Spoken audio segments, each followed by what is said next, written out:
नमस्कार, मैं हूं बॉबी मिश्रा और आप देख रहे हैं आम बजट का स्पेशल रिपोर्ट।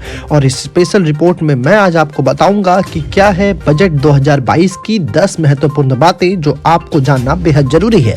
ऐसे में सबसे पहले नंबर पर है एम्प्लॉयमेंट, यानी कि नरेंद्र मोदी सरकार ने बजट में अपने पहले नंबर पर निर्मला सीतारमण ने एम्प्लॉयमेंट को रखा है, यानी कि नौकरियां सरकार अब देने के मूड में आ गई हैं।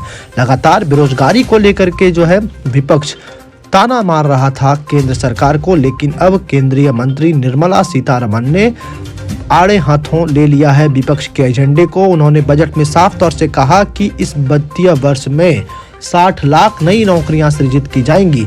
इसके अलावा जो दूसरा पॉइंट इस बजट का है वह है कि यह बजट 25 साल की बुनियाद का बजट होगा, यानी कि इस बजट की नींव जो अब रखी जाएगी इसके परिणाम आपको 25 वर्षों तक दिखेंगे।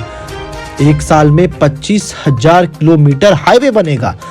लगातार शहरीकरण की ओर नरेंद्र मोदी सरकार रही है शुरू से, अब हाईवे पर काम होगा। जिस तरीके से पहले भी कई हाईवे को कई स्टेट को जोड़ा गया, इसके अलावा अब नरेंद्र मोदी सरकार की मंत्री निर्मला सीतारमण का कहना है कि अब एक साल में 25,000 किलोमीटर हाईवे बनाया जाएगा।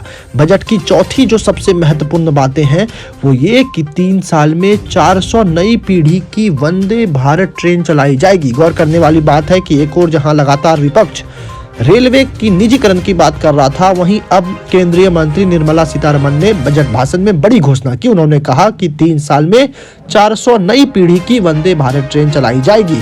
इसके अलावा 5 नदियों को जोड़े जाने पर भी नरेंद्र मोदी सरकार काम करेगी, जिसमें देश की 5 अलग अलग नदियों को जोड़ा जाएगा। छठे नंबर पर किसानों को रखा गया है, जिसमें ऑर्गेनिक खेती पर सरकार अब जोर देगी, रुकी जाएंगी। 7वें नंबर पर भी किसानों के मुद्दों को रखा गया है, जिसमें किसानों को डिजिटल सर्विस मिलेगी। बता दें कि कई बार ऑनलाइन मोटेशन, रजिस्ट्री और किसानों को भी जो समस्या होती हैं उसको अब ऑनलाइन फॉर्म पर लाने की तैयारी नरेंद्र मोदी सरकार कर रही है। उनको अब डिजिटल सर्विस देने की तैयारी में निर्मला सीतारमण है। एलआईसी को जल्द आईपीओ आने की उम्मीद है। एलआईसी की आईपीओ भी नरेंद्र मोदी सरकार लाने के लिए जा रही है।